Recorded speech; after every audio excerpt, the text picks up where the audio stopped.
నిస్సహాయ స్థితిలో అన్ని దారులు మూసుకుపోయినప్పుడు ఎవ్వరూ వాళ్ళ వంక చూడనప్పుడు అసలు ఏం చేస్తున్నామో అసలు న్యాయం లభిస్తుందా, న్యాయం చట్టం ధర్మం అనేవి ఇంకా ఉన్నాయా? కలియుగంలో అంటారు కదా ధర్మం ఇన్ని పాదాల మీద నడుస్తుంది అని.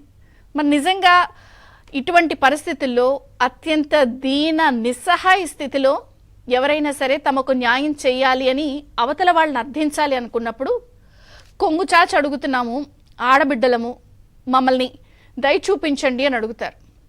నిజంగా నిన్న కడప పులివెందల్లో లింగాల అడ్డలో షర్మిల మాట్లాడిన మాటలు నిజంగా ఎంతో భావోద్వేగానికి గురైతేనే ఇంత బాధ, ఆక్రోశం, ఆవేదన, నిస్సహాయ స్థితి, దీనస్థితి అన్నీ కూడా ఉబ్బికొచ్చినప్పుడు ఆ మాట వచ్చి ఉంటుంది అని అంటారు.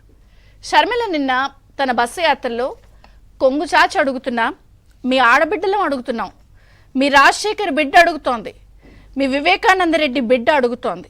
ఓవైపు రాజశేఖర్ రెడ్డి బిడ్డ, మరోవైపు రాజశేఖర్ రెడ్డి తమ్ముడి హంతకుడి బిడ్డ పోటీలో ఉన్నారు. తమ్ముడి హంతకుడు నిలబడ్డాడు, ఎవరు కావాలి అని చేసిన ఈ వ్యాఖ్యలు కేవలం అక్కడ కడప ప్రజల్నే కాదు, యావత్ ఆంధ్రప్రదేశ్ ప్రజల్ని కూడా భావోద్వేగానికి గురిచేసింది. ఒకసారి షర్మిల ఏమన్నారో ఆవిడ మాటల్లో విందాం. Please play. అడుగుతున్నాం, కొంగు చాచి అడుగుతున్నాం, మీ ఆడబిడ్డలం అడుగుతున్నాం, రాజశేఖర రెడ్డి బిడ్డ అడుగుతుంది, వివేకానంద రెడ్డి బిడ్డ అడుగుతుంది, మా కొంగు చాచి అడుగుతున్నాం, న్యాయం చేయండి, న్యాయం చేయండి. మీరే నిర్ణేతలు, మీరే నిర్ణేతలు. ఒకవైపు రాజశేఖర రెడ్డి బిడ్డ నిలబడింది, ఇంకోవైపు రాజశేఖర రెడ్డి గారి తమ్ముడిని వివేకానంద రెడ్డి గారి హత్య చేయించిన అవినాష్ రెడ్డి గారు ఇంకోవైపు నిలబడ్డారు. మీకు ఎంపీగా ఎవరు కావాలో, రాజశేఖర రెడ్డి బిడ్డ కావాలో లేకపోతే హత్య చేసిన అవినాష్ రెడ్డి గారు కావాలో మీరు తెలుసుకోండి. ఒకవైపు న్యాయం ఉంది, ఇంకోవైపు అధికారం ఉంది, ఒకవైపు ధర్మం ఉంది, ఇంకోవైపు డబ్బు ఉంది. మీరు ఏ వైపు నిర్ణయించుకోవాల్సిన సమయం వచ్చింది. నేను రాజశేఖర రెడ్డి బిడ్డను, నేను రాజశేఖర రెడ్డి బిడ్డను. పులి కడుపున పులే పుడుతుంది.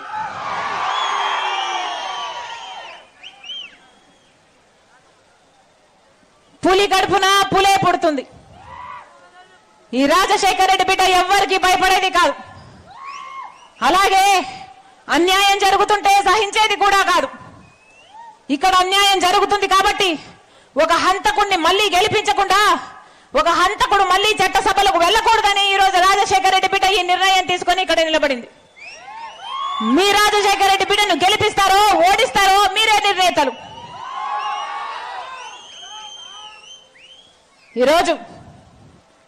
ఈ రోజుటికి 4 రోజులైంది కడప ఎంపీగా నేను నిలబడుతున్నాను అని. నేను కడప పార్లమెంటు స్థానంలో తిరగబట్టి 4 రోజులైంది. 4 రోజులు అయిందో లేదో ఈ రోజు వచ్చిన వార్త అవినాష్. కడప వేదికగా షర్మిల చేసినటువంటి ఈ ప్రసంగం విన్నారు కదా. కొంగు చాచి అడుగుతున్నా అంటూ పూర్తి ఆర్ద్రతతో, పూర్తి భావోద్వేగంతో ఓటర్లని న్యాయం చేయమని, ధర్మం పక్షాన్ని నిలబడమని, హంతకులకి ఓట్లు వేయొద్దని డైరెక్ట్గా ఆవిడ వినతిని కోరింది. అయితే ఇప్పటి వరకు కూడా షెడ్యూల్ వచ్చినప్పటి నుంచి కూడా ఏపీలో ప్రచార పర్వం చాలా ఊపందుకుంది. వాడివేడిగా అధికార ప్రతిపక్షాల మధ్య నువ్వా నేనా అన్నట్టు ప్రచార పర్వం సాగుతోంది.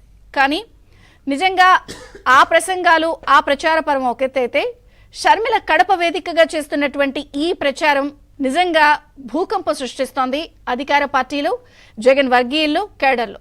ఆఖరికి ఎంతకు తెగించారు అంటే తను అంటున్నారు, 4 రోజుల నుంచి నేను బస్సు యాత్ర చేస్తున్నా, అయినా కూడా మీరు అర్థం చేసుకోండి పరిస్థితి అంటే, ఇంకొక పక్కన మూకల సమూహంతో, మూక బలంతో, మందబలంతో షర్మిల యాత్రల్ని వైసీపీ కార్యకర్తలు, కేడర్ అడ్డుకునే ప్రయత్నం చేస్తున్నారు. దానికి కూడా ఆవిడ 2 నిమిషాల్లోనే సమాధానం చాలా గట్టిగానే ఇచ్చింది. సో మీ జగన్ రెడ్డిని, అవినాష్ని మీరు ఓట్లు వేసి గెలిపిస్తే మీకు చేసింది ఏంటో చెప్పాలి అంటూ కూడా చాలా గట్టిగానే ఆవిడ అటాక్ చేస్తూ వాళ్ళందరూ నోరు ముయించిన సందర్భం చూసాం. మీకు ఓటమి భయం పట్టుకుంది, అవినాష్ ఓడిపోతాడని భయం పట్టుకుంది. అందుకే పర్యటనలను అడ్డుకుంటున్నారు. మా జెండాలు పీకుతున్నారు. ఎంతైనా అరుచుకోండి, మాకేం అభ్యంతరం లేదు. నేను ఒకప్పుడు జగన్కి చెల్లెల్ని కాను, బిడ్డను. కాబట్టి పర్వాలేదు, ఆయన ఇష్టం. బాబాయిని చంపిన వాళ్ళని పక్కన పెట్టుకున్నాడు. ఇది అసలు ఒక కుటుంబ విషయం కాదు. ఇది కేవలం ఒక కుటుంబ విషయంగా అందరూ అనుకుంటున్నారు. గొడ్డలితో అత్యంత కిరాతకంగా హత్య చేసిన విషయం ఇది. సొంత విషయం కానే కాదు. అలాగే ఒకప్పుడు నేను కూడా అవినాష్ రెడ్డిని గెలిపించమని తిరిగిన వ్యక్తిని. అన్ని ఆధారాలు బయటపడ్డాయి. సిబిఐ అవినాష్ రెడ్డి హంతకుడని తేల్చేసింది. హత్యకు పెద్ద ఎత్తున లావాదేవీలు నడిచాయి. సో జగన్ శిక్ష పడకుండా అడ్డుపడుతున్నారు అంటూ నేరుగా, సూటిగా, స్పష్టంగా, సుత్తి లేకుండా, క్రిస్టల్ క్లియర్గా ప్రజలకి ఇది విషయం అంటూ ఇద్దరు చెల్లెళ్ళు శివంగుల్లాగా జగన్ని నిలమాడుతుంటే ప్రజలు, అలాగే రెండు రాష్ట్రాల తెలుగు ప్రజలు, దేశ విదేశాల్లో అసలు ఈ అంశాన్ని చాలా ఆసక్తిగా, ఉత్కంఠగా తెరదీసి గమనిస్తున్నారు. ఏంటి షర్మిల ఈ స్థాయిలో మాట్లాడుతోంది అని. మరొక పక్కన ఈ జరుగుతున్నటువంటి ఈ అలజడి నేపథ్యంలో కొంత జగన్ కూడా డైలమాలో పడ్డారని, అలాగే ఈ నెల 22న కానీ 25న కానీ ఆయన నామినేషన్ పత్రాలు సమర్పించే సందర్భంలో ఇక భారతిరెడ్డి గారి ఎంట్రీ కూడా ఉండే అవకాశం ఉందని ప్రచారం జోరందుకున్న నేపథ్యంలో మరి ఎలా ఉండబోతోంది కడపలో? అటు పులివెందల, కడప పోర్ ఎలా మారబోతోంది? త్రిముఖ పోటీ నెలకొన్న నేపథ్యంలో మరి ఓటర్లు కొంగుచాచి అడుగుతున్నా అంటూ షర్మిల చేసిన ఈ వినతిని ఎలా ఆహ్వానిస్తున్నారు?